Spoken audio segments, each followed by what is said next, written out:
নমস্কার, আমি Madhurima. Welcome to my blog my tips. এখন বাজে সকাল 8টার মতন, আর এখন থেকে আমি আমার ব্লগটা স্টার্ট করছি। মিষ্টিকে আজকে দেবো carrot porridge, super duper tasty এবং তার সাথে হেলদি। চলুন এই রেসিপিটা শেখা যাক। আপনারা ডেফিনেটলি বাড়িতে বানাবেন, এবং বানানোর পরে অনেকেই আমাকে হোয়াটসঅ্যাপে টেক্সট করেন যে দিদি বাড়িতে বানিয়েছিলাম, ভীষণ টেস্টি হয়েছিল খেতে। বাচ্চার সাথে সাথে আমিও খেয়েছি। একদমই এই রেসিপিটাও সেরকম। চলো রেসিপিটা দেখে নেওয়া যাক। এখানে আমি অল্প একটু গাজর গ্রিট করে নিয়েছি, একদম মানে সরু সরু করে করেছি যাতে এটা বানাতে আর কি কম সময় লাগে। তারপর ফ্রাইং প্যানে দিয়েছি বাটার। বাটারের বদলে তোমরা ঘিও ব্যবহার করতে পারো, ঘি দিলে একটা সুন্দর গন্ধ আসে। তো যাই হোক, আমার কাছে বাটার অ্যাভেলেবেল ছিল, সেটাই দিলাম। এরপর গাজরটা একটু ভালোভাবে ভেজে নেব। গাজর অনেক সময় সেদ্ধ মানে হতে চায় না, আর সেই জন্যই একদম পাতলা করে গ্রিট করা, আর একটা কাঁচা গন্ধ থাকে যেহেতু, সেজন্য একটু ঘিয়ে বা বাটারে ভালোভাবে ভেজে নিতে হবে। তো বাচ্চাদের সাথে সাথে কিন্তু বড় বাচ্চাদের টিফিন হিসাবে দিতে পারেন, স্কুলের টিফিনে দিতে পারেন, এছাড়া জলখাবারের সাথেও দিতে পারেন।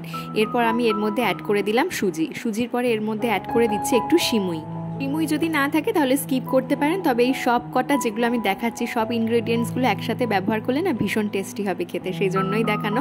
তো এই যে আরও যে দুটো ইনগ্রেডিয়েন্টস পরে অ্যাড করলাম গাজরের সাথে, ওটা বেশ কিছুক্ষণ একটু ভাজা করে নিলাম। তারপর এর মধ্যে অ্যাড করে দিচ্ছি দুধটা প্রথমে একটু বেশি পরিমাণে অ্যাড করব, কারণ গাজরটা সেদ্ধ হতে সময় লাগবে, আর এটার মধ্যে যেহেতু সুজি রয়েছে বেশ কিছুটা ঘন হয়ে আসবে। এরপর আমরা এটা একটু লো আঁচে দিয়ে রাখবো, যাতে যতক্ষণ না দুধটা জাল হচ্ছে এবং তার সাথে সাথে এটা বেশ ঘন হয়ে আসছে, দুধটাও কমতে শুরু করবে। তারপর শেষে আমি এর মধ্যে অ্যাড করে দিচ্ছি 2-4টে এলাচ দানা একটু গুঁড়ো করে নিয়ে অ্যাড করে দিলাম। এতে একটা সুন্দর ফ্লেভার আসবে, বাচ্চাদের খেতে ভালো লাগবে। সব শেষে আমি এর মধ্যে মিষ্টির জন্য অ্যাড করব গুড়ের বদলে কিন্তু আপনারা চিনিও ব্যবহার করতে পারেন, আর সব শেষে একটু ড্রাই ফ্রুটসও ব্যবহার করতে পারেন।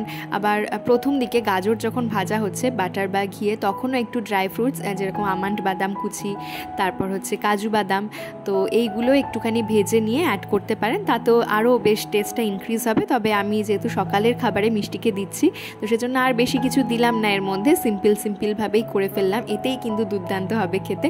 তো এই যে আমি এটা একটা বলে নিয়ে নিচ্ছি। তো এবার মিষ্টিকে দেবো এটা। মিষ্টির জন্য এটা আমি আগেও একবার বানিয়েছিলাম, ভীষণ পছন্দ করেছিল খেতে। আজকে ভাবলাম যে আপনাদের সাথে একটু শেয়ার করা যাক। তো মিষ্টি তো বুঝতে পারছে না আজকে ওকে কী দিয়েছি, যেহেতু সাদা রং ভেবেছে হয়তো সেরেলাকি দিয়েছি। আবার যখন একটু স্পুনে করে তুলেছে ভেবেছে হয়তো সিমুইটা রয়েছে, ভেবেছে হয়তো নুডলস আছে। নুডলস খেতে মিষ্টি খুব পছন্দ করে, তো সেই জন্য বলছে আমি একা নিজের হাতে খাবো নুডলস দেখে। তো আমি বললাম যে না, আমি খাইয়ে দিচ্ছি, কারণ ও যদি নিজে একা হাতে খেতে চায় এটা অনেক ঠান্ডা হয়ে যাবে, আর তখন খেতে ভালো লাগবে না।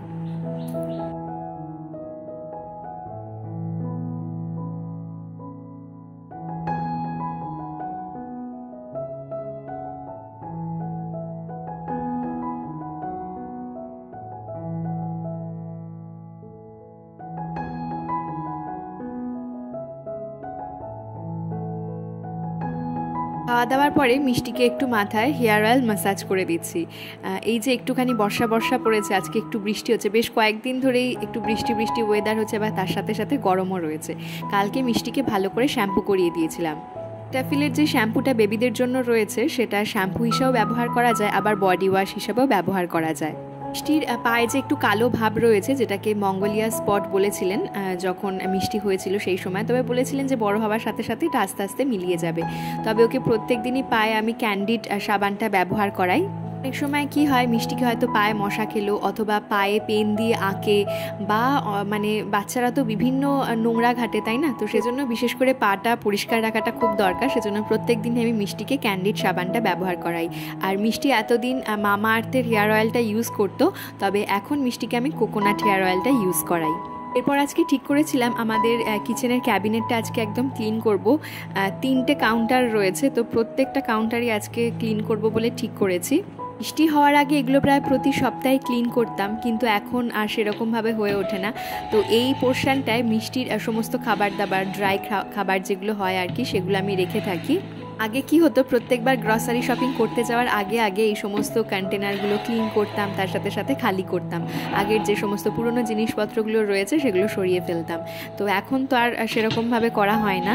এখন যেরকম জীবনযাত্রাটা চলছে, এক একটা দিন মনে হয় বেশ সামলে উঠলাম, বেশ গুছিয়ে আজকে কাজ করতে পারলাম, দিনটা বেশ গোছানো হলো, সব কিছুই হলো বেশ পরিপাটি। কিন্তু এক এক দিন আবার এরকম মনে হয় সব কিছুই গণ্ডগোল হয়ে গেল, এলোমেলো হয়ে গেল, কোনো কিছুই পরিপাটিভাবে করতে পারলাম না। সময়ের সাথে সাথে সমস্ত কাজ করে উঠতে চাই, অনেক সময় সময়ের সাথে সাথে হয়ে ওঠে না, আর তখনই হয়ে যায় সব কিছু এলোমেলো। যখনই সময়ের সাথে সাথে সব কাজ করে উঠতে পারি, যেরকম ঠিক আজকের দিনে হয়েছে, তখন দিন শেষে মনটা ভীষণ ভালো লাগে, মনটা খুব খুশি হয়ে যায়। আর আজকে এই যে কিচেন ক্যাবিনেটটা পরিষ্কার করে আমার যে কি স্যাটিসফ্যাকশন হচ্ছে বলার মতো নয়।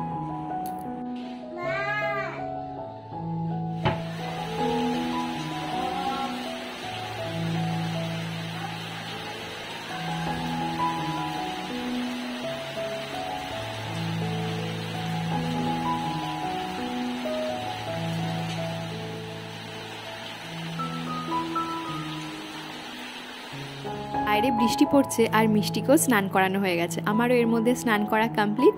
আর এখন ওর বাবা গেছে স্নান করতে, তো ওকে এই যে দোলনা বানিয়ে দিয়েছি, মিষ্টি দোলনায় বসে বেশ দোল খাচ্ছে।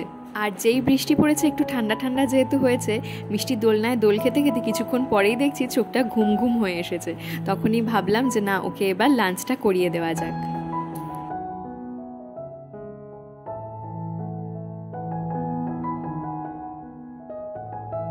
মিষ্টির দুপুরের খাবারে আজকে রয়েছে পেঁপে দিয়ে ডাল, তার সাথে সাঞ্চে শাক ভাজা, আলু সেদ্ধ, আর তার সাথে রয়েছে ডিম সেদ্ধ।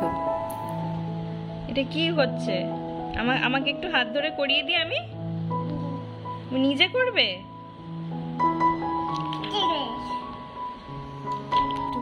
একটা ফিশ আঁক দেখি, ফিশ আঁকো দেখি একটা।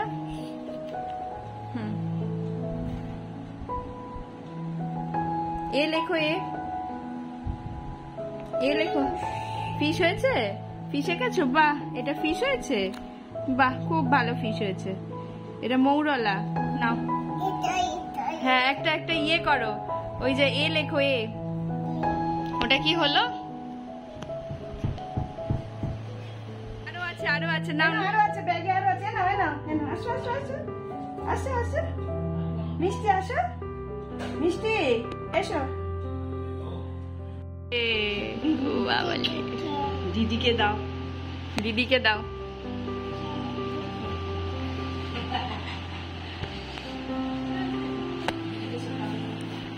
শোকাবে সবাইকে, ও শুকবে না। এখন ঘড়িতে বাজছে রাত 11:30, আর আমাদের ঘরের অবস্থা হচ্ছে অনেকটা এইরকম। মিষ্টির বাবা আর আমি মানে ঘুমে একদম আর পারছি না, এত ঘুম পাচ্ছে। আর মিষ্টি ঘরদরের অবস্থা করেছে এটা। ওইদিকে আরো আছে, এইদিকে একদম ভর্তি অবস্থা তো দেখতেই পাচ্ছেন। আসলে হয়েছে এই ওয়ার্ড্রপটা ওর হাতের নাগালে চলে এসেছে একদম, সুতরাং লক করার সিস্টেম নেই। কোথায়? ও চাবিও হারিয়ে ফেলেছি আমি, এটা খোলাই থাকে। আর ওটা সবকিছু হাতের কাছে পেয়ে যাওয়াতে ওর এই অবস্থা করছে।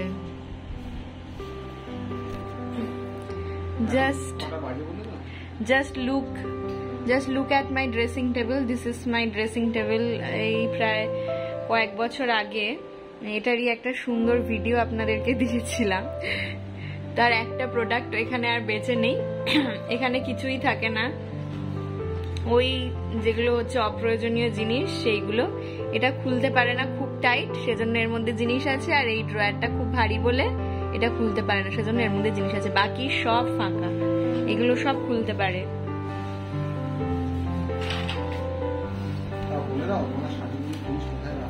আমার সাজের জিনিস সব আলমারিতে থাকে এখন, আলমারির উঁচুটায়।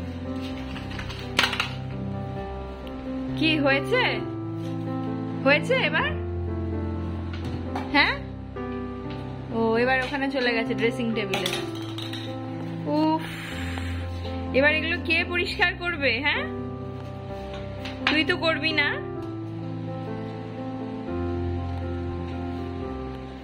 ভাব যার কি কি নামানো যায়, মানে এত দুষ্টু বলার মতো নয়। এই যে এখন ওইদিকে আবার ওই যে কোনায় ঢুকে গেল।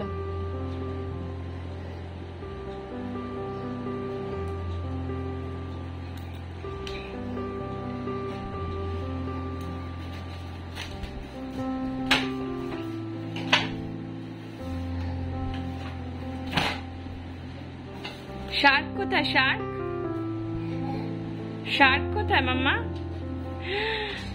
এটা এখন খুলতে পারে না, দুটো পাল্লা তো ঠিক ম্যানেজেবল হয় না ওর, নাহলে এবার জামা কাপড় সব বের করবে।